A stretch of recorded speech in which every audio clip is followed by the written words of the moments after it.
So have you heard about this new horror movie, Heretic? Yeah, it's getting a lot of attention, that's for sure. It's causing like a total stir, and we had to dive deep into it. For sure. So picture this. You have two Latter-day Saint sister Oh, missionaries. They're the ones who are always out sharing their faith, right. and they end up trapped and terrorized. Oh, wow. Not exactly, the feel-good movie of the year, right? It's definitely not. So we have this great article from the Church Beat newsletter. Okay. It's called The Final Girl in Tag 20, Why the Writers of Heretic Made Sister Missionaries Victims. Interesting. And we're using this as our guide for this deep dive. Okay. But here's the thing. Yeah. We're not just going to break down the plot. We're going full-on film theory nerd here. Oh, I like it. And we're going to explore the whole final girl trope. The lone survivor. Exactly. The one you see in every slasher film. Right. So we'll unpack how that classic horror element is at play in Heretic.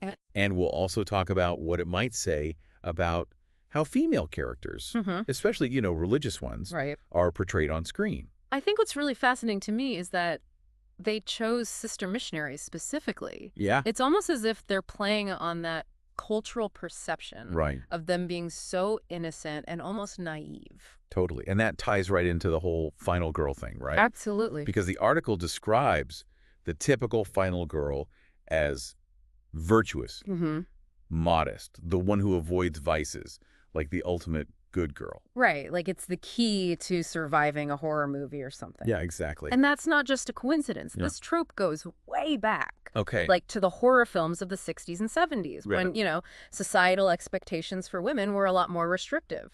So the final girl surviving because she's pure kind of reflects like the norms of the time. Exactly. And some film critics even argue that it's kind of misogynistic. Really? Yeah, Grace Pulliam, she's quoted in the article, she argues that it's like the film is saying, behave this way, follow these rules, or else... Or else you'll be monster bait. Right. Chilling thought. It is. But how does all of this connect back to sister missionaries? Right. They're not exactly, running from some masked killer with a chainsaw. Well, that's where it gets really interesting. Okay. You have to think about it.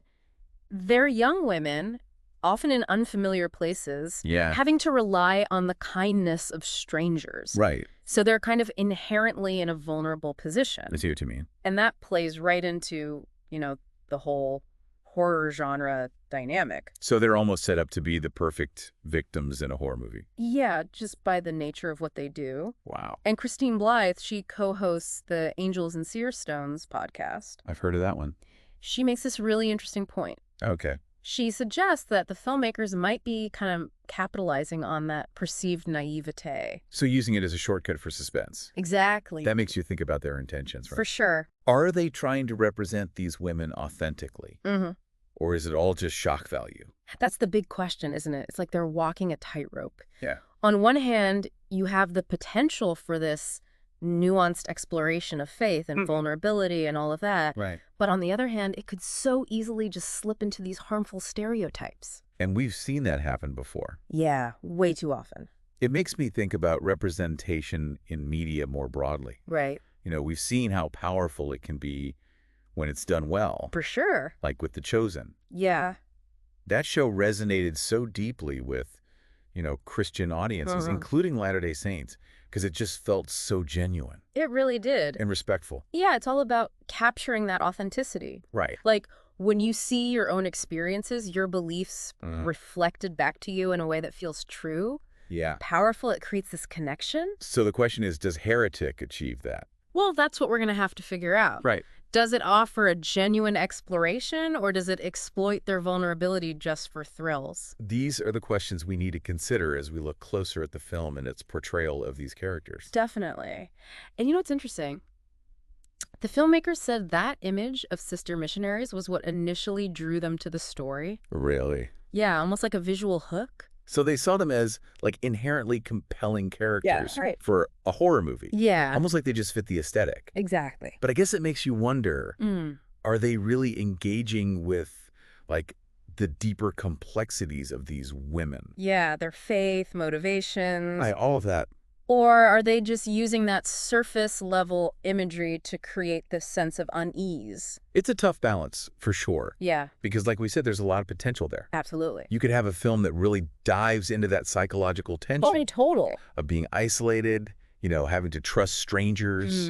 In new environments. Right, navigating a world that might not understand their beliefs. So much to explore there. But then there's that flip side Yeah. where it could fall into those stereotypes, Yes. like playing up the naivete for cheap scares Exactly. instead of showing them as complex people. With agency. Yeah. And that's the thing, we see that so often. Right. When religion is portrayed on screen, It's almost like it's easier it is. to go for the simplistic, the sensationalized, And to really dig into the reality of faith.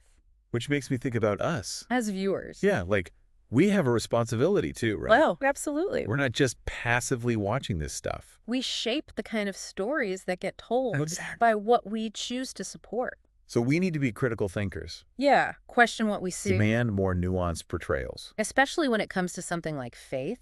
So back to Heretic. Okay.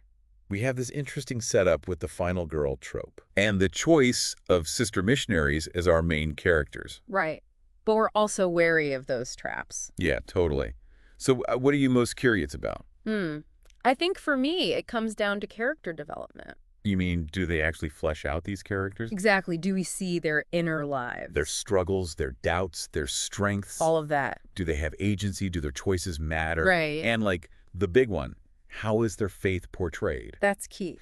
Is it a source of strength or just something that makes them vulnerable? And how does that tie into those final girl characteristics? Because those answers will tell us if this is just another horror movie. Or something more. Something that actually has something to say. About faith, representation, the experiences of these young women. I think you hit on something really important there. What's that? This isn't just a movie. It's bigger than that. Yeah, it's like a cultural conversation waiting to happen. And it's a conversation worth having. Because how we see religion on screen, It matters. it really does. It shapes how we understand each other. And ultimately how we empathize with people who believe differently.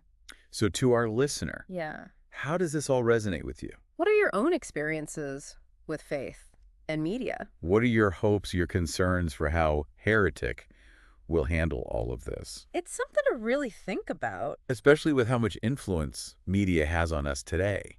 It's funny. Yeah. As we've been talking about Heretic and this whole final girl thing, I keep thinking, what story would we tell? Oh, interesting. Like if we were making a movie about sister missionaries, what would we want to show? I love that question. Right. It really shows how we're not just, Passive viewers. we're part of shaping these narratives. So I'm curious, Yeah. what would your movie be about Well, I think it goes beyond just the visuals. of them being in a new place? Right. It's about more than just the setting. So what would you focus on? For me, it's the inner journey. Okay, I like that. It's about their faith. But not just as like a plot device. Right. As a real force in their lives. Exactly. How does it shape their choices? How does it help them through challenges? How does it change as they go through these experiences? And it's about those relationships too, right? Oh, absolutely. The ones they build with each other, With the people they meet. the communities they serve. There's so much there. So much potential for growth. Exactly. And it doesn't have to be all perfect, right? No, not at all. We can show their doubts, Yeah. the frustrations, the times their faith is tested. I think that's where the real drama is. Right. Those internal struggles. Trying to make sense of it all. And don't forget those cultural clashes. Oh, yeah. Imagine they're trying to explain their beliefs. To someone totally different. A potential for humor, for misunderstandings. For connection. It's endless. I know, you're getting me excited now. I'm picturing this film Yeah. funny and moving, Challenging stereotypes. celebrating resilience, Showing the world through their eyes. reminding us of the good, even when things are tough. I'm with you. What would we call it? Sisters. Simple Powerful. and open-ended. Because it's not just about two missionaries. It's about all of us. That connection we all share. I love it. Sisters, coming soon, hopefully. To a theater near you. But really, this whole deep dive Yeah. has made me think about stories. And how they shape us. We need to demand more. From what we watch. We deserve better. More nuanced, more authentic. Stories that reflect the real human experience. Couldn't have said it better myself. So to our We listener, want to hear from you. what story would you want to see? Keep this conversation going. Hit us up on social media. We love hearing from you. And until next time. Keep diving deep.